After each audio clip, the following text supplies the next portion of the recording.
নমস্কাৰ, মই ৰঞ্জন চৌধুৰী। আপোনালোকে ইতিমধ্যে গম পায় যে 28 তাৰিখ আপোনাৰ সাউথ ইষ্ট এছিয়াৰ ভয়ংকৰ ভূমিকম্প হৈছে। বিশেষকৈ থাইলেণ্ড আৰু ম্যানমাৰ ভয়ংকৰ, মানে আমাৰ হাতত এতিয়ালৈকে যোনটো তথ্য আহি পাইছে এইটো প্ৰায় 200 মানুহৰ ইতিমধ্যে মৃত্যু হৈছে আৰু উদ্ধাৰ অভিযান চলি আছে। পিছৰ সংখ্যা কিমান হয় আমি নেক্সট কোনোবা এটা এপিছডত নিশ্চয় আপোনালোকে জনাম। তো আপোনালোকে জানেনে যে আপোনাৰ উজনি অসমতো কিন্তু এটা ভূমিকম্প হ'বলৈ আছে দেই। উজনি অসমত অলপ সাৱধান হওক, আৰু মই চিৰিয়াছলি কৈছোঁ কথাটো, ধেমালি কৰা নাই দেই। উজনি অসমতো হ'বলৈ হৈ আছে।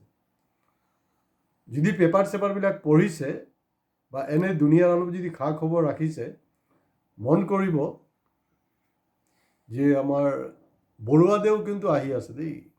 বৰুৱাদেউ আহি আছে খাটাং, মানে মই এটা ইংগিত পাই আছোঁ। আৰু ভূমিকম্প বুলি কওঁতে ভূমিকম্প সেইটো কাৰণে ক'ব লগা হ'ব কাৰণ মই দেখিছোঁ কিছুমান পৰ্টেলৰ ইহঁতি এনেকৈ এটা নিউজ কৰি থাকে নহয়, মানে গুৱাহাটী বা যোৰহাট চহৰ বা বেলেগ চহৰ, মানে বিশেষকৈ গুৱাহাটীতে এনেকুৱা হয়, এনেকৈ মানে মানুহৰ প্ৰেছাৰ আৰু চুগাৰ এনেকৈ বঢ়াই দিয়ে, এনেকুৱা এটা প্ৰেজেণ্টেশ্যন হৈ থাকে, এইফালৰ পৰা এইফালে দৌৰি আছে এংকাৰজনে। এনেকুৱা এটা অনুভৱ হয় যে 10 মিনিটৰ ভিতৰত চাগে গোটেই গুৱাহাটী মহানগৰী ব্ৰহ্মপুত্ৰৰ তলত গুচি যাব। শেষত কি বাবাজী কাঠল, একো কোনো নিউজে নাই, এইটো নিউজে নহয়। কিন্তু মই যোনটো ক'ব খুজিছোঁ, ভূমিকম্প হয় সঁচাকৈ। বৰুৱাদেউ আহি আছে। বৰুৱাদেউ অলপ গম পাইছেনে কোন? পৰেশ বৰুৱা ডাঙৰীয়াৰ মই কথা কৈ আছোঁ। পৰেশ বৰুৱা কিন্তু আহি আছে দেই। তাৰ কিছু ইংগিত আমি ইতিমধ্যে পাইছোঁ। অসমত কেইবাটা জিলাত ইতিমধ্যে স্পেচিয়েল আৰ্ম পাৱাৰ এক্টখন আছেই। যেতিয়া আলফাৰ সৃষ্টি তাৰ পিছৰ পৰা এইটো মানে কণ্টিনিউৱাছ হৈ আছে, আৰু এইটোৰ বিৰুদ্ধে বিভিন্ন সময়ত দাবীও উত্থাপিত হৈছে যে এইটো উঠাই ল'ব লাগে। আৰু বিশেষকৈ বাওঁপন্থী দলবিলাক কিন্তু, বা CPIৰ কথা মই কেটাগৰিকেলি ক'ব পাৰোঁ, তেওঁলোকে কৈ আছে যে অকল অসম নহয়, গোটেই উত্তৰ পূৰ্বাঞ্চলৰ পৰা স্পেচিয়েল আৰ্ম পাৱাৰ এক্টখন উঠাই ল'ব লাগে। যেনেকৈ মণিপুৰ উঠোৱা নাই এতিয়ালৈকে, এইটো উঠাই ল'ব লাগে। এইটো ঠিক নহয়, কাৰণ সেইটো কাৰণে এটা কমপ্লেক্সত ভুগি আছে নৰ্থ ইষ্টৰ মানুহবিলাক, আৰু বাহিৰত যিবিলাক ইনভেষ্টাৰ আছে তেওঁলোক যে নৰ্থ ইষ্ট আহিব নোখোজে সেইটোৱে কাৰণ স্পেচিয়েল আৰ্ম পাৱাৰ এক্টখন আছে। পৰেশ বৰুৱা, তেখেতক মই বহুত সৰু সময়তে পাইছোঁ তেখেতক। আৰু তেওঁ আমাৰ যোনটো পাড়াৰ আছিলে তামোলবাৰী স্পৰ্টিং ক্লাবৰ হৈ তেওঁ ফুটবলো খেলিছে। যেতিয়া মাৰাডোনাৰ মৃত্যু হ'ল, মাৰাডোনাৰ ওপৰত যেতিয়া মোৰ প্ৰবন্ধ লিখিছোঁ, প্ৰবন্ধ লিখোঁতেও কিন্তু মাৰাডোনাৰ এই প্ৰবন্ধত একদম শেষৰ ফালে কিন্তু মই বৰুৱাদেউৰ কথাও আনিছোঁ। অৰ্থাৎ তাত মই লিখিছোঁ, কাৰণ বিশেষকৈ এই পোষ্টটো বঢ়িয়াকৈ দিছিলে, অসমৰ কেইবাটা পেপাৰত ওলাইছিলে এই আৰ্টিকেল, কিন্তু বিশেষকৈ মই দৈনিক অসমৰ কথা ক'ব খুজিছোঁ। তাত এফালে পৰেশ বৰুৱাৰ ফটো, আনফালে ডিয়াগো মাৰাডোনাৰ ফটো। তাৰমানে মই তেতিয়া ক'ব বিচাৰিছিলোঁ যে ডিয়াগো মাৰাডোনা যেনেকৈ টেলেণ্টেড, আমাৰ পৰেশ বৰুৱা কম টেলেণ্টেড নহয়। তেখেতে মানে তেওঁৰ যিটো টেলেণ্ট আছিলে, সেই টেলেণ্টক যদি ভাৰত ৰাষ্ট্ৰই ব্যৱহাৰ কৰা হ'লে হয়তো আমি মাৰাডোনাৰ নিচিনা একজন প্লেয়াৰ তেখেতক পালোঁ হয়। খুব ভাল প্লেয়াৰ আছিলে, he was a very good goalkeeper. তেওঁৰ মাজত টিম ৱাৰ্ক আছিলে। তো যি নহওক, যোনটো প্ৰতিশ্ৰুতি যে যোনটো বিষয়ত আলোচনা কৰিব লৈছোঁ, এয়া ভূমিকম্প হ'লগৈ ৰাজনৈতিক ভূমিকম্প। আপোনালোকে গম পাইছে যে ডিব্ৰুগড় জিলাৰ পৰা ইতিমধ্যে স্পেচিয়েল আৰ্ম পাৱাৰ এক্টখন উঠাই লোৱা হৈছে। এতিয়া প্ৰশ্নটো হ'ল যে অকল ডিব্ৰুগড় জিলা কেলৈ?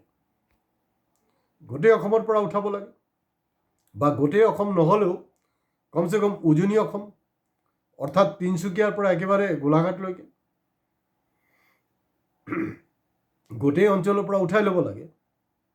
কাৰণ আমি যোনটো গম পাই আছোঁ যে ইতিমধ্যে ডিব্ৰুগড়ত দ্বিতীয় ৰাজধানী বুলি মানে অনঅফিচিয়েলি হওক ঘোষণা কৰিলেই, আৰু তাত বিভিন্ন ধৰণৰ তাৰ বিল্ডিং হৈ আছে, আৰু কেইবাটা ইয়াৰ আগতো হৈছে।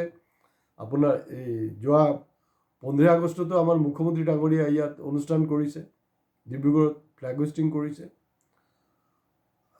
তেনেকুৱা এটা অলৰেডি প্ৰক্ৰিয়া চলি আছে। আৰু আপোনালোকে জানে যে একচুৱেলি অসমত 2জন মুখ্যমন্ত্ৰী, কাৰণ বিজেপিৰ হৈ মুখ্যমন্ত্ৰী হৈছিল সৰ্বানন্দ সোণোৱাল ডাঙৰীয়া, এইফালে তাৰপিছত হ'লগৈ হিমন্ত বিশ্ব শৰ্মা ডাঙৰীয়া। ভূমিকম্প সেইবিলাকে ভূমিকম্প।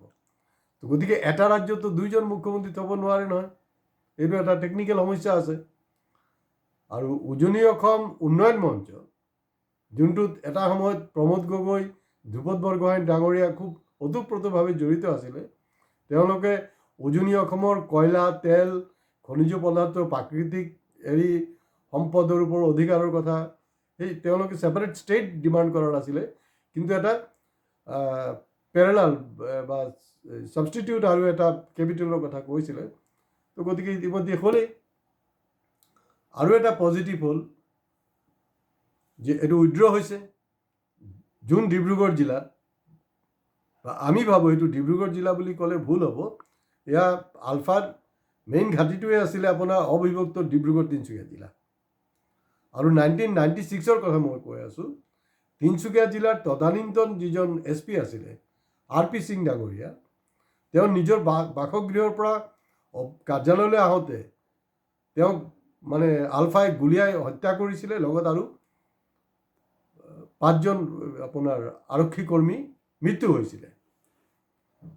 আৰু ইয়াৰ যে মানে ভাল সেইটো কাৰণে কৈছোঁ যে এইটোতো এটা দুখদায়ক কথা বাৰু, তেওঁৰ পৰিয়ালে এতিয়াও কষ্ট পাব।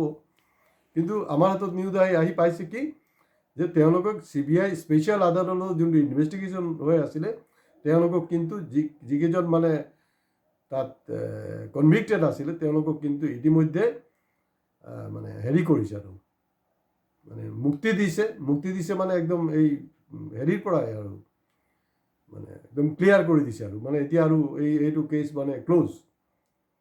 এইফালে ডিব্ৰুগড়ৰ পৰা উঠাই ল'লে। তো মুখ্যমন্ত্ৰী ডাঙৰীয়া এটা বস্তু কৰিব পাৰে, পৰেশ বৰুৱা ডাঙৰীয়া আপুনিও এটা বস্তু কৰিব পাৰে বৃহত্তৰ চিন্তাৰ স্বাৰ্থত, কাৰণ বিভিন্ন টেকনিকেল কাৰণত স্বাধীন অসম এই মুহূৰ্তত সম্ভৱ নহয়। আৰু উজনি অসমতে বিশেষকৈ আমাৰ জনজাতিকৰণৰ যোনটো দাবী, সেই দাবীটো কিন্তু এতিয়াও থাকি গৈছে, আছে আৰু থাকিব। সেইটোৰ নিষ্পত্তি হ'ব লাগে। আৰু নিশ্চিতভাৱে আলফা স্বাধীনেই হওক বা আলফাই হওক, তেওঁলোকেও নিশ্চিতভাৱে বিচাৰিব যে জনজাতিকৰণ হোৱাটো, ইয়াৰ বিশেষকৈ উজনি অসমৰ যি নেচাৰেল ৰিচোৰ্চ আছে তাৰ ওপৰত তাৰ ৰাইটছ। তো গতিকে এটা কৰাটো ভাল এই মুহূৰ্তত। পৰেশ বৰুৱা ডাঙৰীয়া, মই আপোনাক আহ্বান জনাইছোঁ, আপুনি মোৰ ককাইদেউ হওক, মই আপোনাক বহুত সৰুতে মই আপোনাৰ খেল চাইছোঁ, কাৰণ আপুনি আমাৰ পাৰাৰ ফিল্ডতে পিউলি ফুকন ময়দান যোনটো আজিকালি কয়, আৰু আপুনি যেতিয়া খেলিছিলে সেই ফিল্ডখনক তামোলবাৰী খেল পথাৰ বুলি কোৱা হৈছিলে, তাত খেলিছিলে। মই আপোনাক একদম ওচৰৰ পৰা পাইছোঁ। তো আপোনাক অনুৰোধ, এই এটা ভাল সুযোগ, এইটো উইড্ৰ কৰিছে। আৰু ইতিমধ্যে আলফা স্বাধীনে মাৰ্ঘেৰিটা ছাব ডিভিশ্যনৰ যিজন পণবন্দী কৰিছিলে, তেখেতকো ইতিমধ্যে মুক্তি দিছে। অৰ্থাৎ এটা ক'ৰবাত না ক'ৰবাত এটা শুভ লক্ষণ দেখা গৈছে। তো গতিকে এটা ছেপাৰেট ষ্টেট, উজনি অসম ভিত্তিক এটা, ইয়াত তাৰ ভৌগোলিক কি হ'ব এইটো পিছত ঠিক ঠাক কৰি লোৱা যাব বাৰু, কিন্তু বেচিকেলি উজনি অসম ভিত্তিক ছেপাৰেট ষ্টেট এটা দি দিয়া হোক। কাৰণ এইটো আজি নহয়, এইটো বহুত পুৰণা দাবী হয়। এইটো কৰিলে আলফাৰ এই সমস্যাটোৰ সমাপ্ত হ'ব। কাৰণ 1996 16 মে'ত যে ঘটনা, তিনিচুকীয়াত SPক যে হত্যা হৈছিলে, এই দোষীসকলক ইতিমধ্যে দোষমুক্ত কৰা হৈছে। ইয়াৰ পৰা স্পেচিয়েল আৰ্ম পাৱাৰ এক্ট উঠাই লোৱা হৈছে। আৰু ইতিমধ্যে আলফা স্বাধীনে আমাৰ মাৰ্ঘেৰিটা ছাব ডিভিশ্যনৰ যিজনক পণবন্দী কৰিছিলে, তেখেতক বহুদিন পিছত এতিয়া এৰিলে। এইবিলাক হ'লগৈ লেটেষ্ট ডেভেলপমেণ্ট। আৰু বিশেষকৈ নামনি অসমত লাগিলে উজনি অসমত সৰ্বানন্দ সোণোৱাল হ'ব মুখ্যমন্ত্ৰী, না পৰেশ বৰুৱা মুখ্যমন্ত্ৰী হ'ব, মৃণাল হাজৰিকা হ'ব, না প্ৰবাল নেওগ হ'ব, না আমাৰ অনুপ চেতিয়া হ'ব, মই সেইটো বিতৰ্কলৈ যাবলৈ খোজা নাই। তো উজনি অসমতো একজন উজনি অসম বুলিতো নহ'ব, বেলেগ এটা ৰাজ্যৰ নামাকৰণো হ'ব পাৰে। নামাকৰণ কৰি ইয়াত এটা, কাৰণ ইনফ্ৰাষ্ট্ৰাকচাৰ অলৰেডি হৈ আছে আৰু হ'বলৈ নাই। কাৰণ আমি দেখিছোঁ অসমত কৰ্পৰেশ্যন ক'ত আছে? Guwahati municipal corporation. যোৱা বছৰ 21 জুন 2024 ডিব্ৰুগড় মিউনিচিপাল কৰ্পৰেশ্যন কৰিছে। তো গতিকে এটা ৰাজ্যৰ কাৰণে কেপিটেলৰ কাৰণে যি লাগে সেইবিলাক আয়োজন হৈছে। তো কেপিটেল তিনিচুকীয়াত হ'ব না ডিব্ৰুগড়ত হ'ব, সেইটো বাৰু পিছত দেখা যাব। সেইবিলাক সময় সাপেক্ষ বেপাৰ, সেইটোলৈ মই সেইটো বিতৰ্কলৈ নাযায়। এটা ভাল এটা হেৰি হৈছে, এইটো কৰক। আৰু নামনি অসমৰ যিসকল বিজেপি দলৰ নেতা পালিনতা, যিসকলে ইতিমধ্যে উজনি অসমৰ মানে বিভিন্ন সম্পত্তিৰ মানে পাহাৰ গঢ়িছে, আপোনালোকে টেনশ্যন ল'বলৈ একো নাই নহয়। আপোনালোকো তালৈ ইয়াতে আহিব পাৰিব। এক ৰাজ্যৰ পৰা আৰেক ৰাজ্য আপোনালোকে আহিবই পাৰে। এইটো বেলেগ দেশ নহয়, কোনো ভিছা কোনো দৰকাৰ নাই, আৰামত আহক। ইয়াত যোনটো সম্পত্তি বনাইছে সেইবিলাকতো চাব লাগিব ন, কেনেকৈ কি হৈ আছে আৰু কেনেকৈ কি কৰে, সেইটো কৰি থাকক, সেইটোলৈ কোনো অসুবিধা নাই। কিন্তু এইটো বাহানাত এনেকুৱা এটা পৰিৱেশ লাগিছে যে এইটো হ'লে এটা বেষ্ট মানে সুযোগ, বেষ্ট অপৰচুনিটি, এটা বেলেগ ৰাজ্য ঘোষণা কৰা হোক, এইটো কোনো অপৰাধ নহয়। তো সেইটো কৰিলে হয়তো আলফাৰ সমস্যাটোৰ মানে এটা স্থায়ী সমাধান হ'ব। আৰু মই সেইটো কাৰণে সেনেকুৱা নহয়, মই কোনো নেশ্যনেল এৱাৰ্ডৰ কাৰণে এই প্ৰস্তাৱটো দিয়া নাই, হয়তো হৈ যাব পাৰে। তেতিয়া কোনোবাই ক'ব যে না, ৰঞ্জন চৌধুৰীয়ে প্ৰথমে এই লাইনটো ধৰাই দিছিলে, এই প্ৰপ'জালটো আনিছিলে, গতিকে তেওঁক এটা মানে ৰাষ্ট্ৰীয় বা আন্তঃৰাষ্ট্ৰীয় এটা পুৰস্কাৰ দিয়ক। মোৰ কোনো পুৰস্কাৰ নালাগে, আপোনালোকে বুজি পাওক। আপোনালোকে আমাৰ ইউটিউব চেনেলখন ছাবস্ক্ৰাইব কৰক, লাইক কৰক আৰু কমেণ্টছ কৰিবলৈ নাপাহৰিব। আলফা বহুত চেঞ্চিটিভ ইছ্যু লাগি আছে, কাৰণ এতিয়াও আজিৰ দিনতো আমাৰ নিবনুৱা, অৱহেলিত, বঞ্চিত অসমীয়া ল'ৰা ছোৱালী কিন্তু আলফাত যোগদান কৰি আছে। এইটো মোটেই আমাৰ অসমীয়া জাতিৰ কাৰণে ভাল কথা নহয়। পৰেশ বৰুৱাদেউ, আপুনিও বুজি আহক।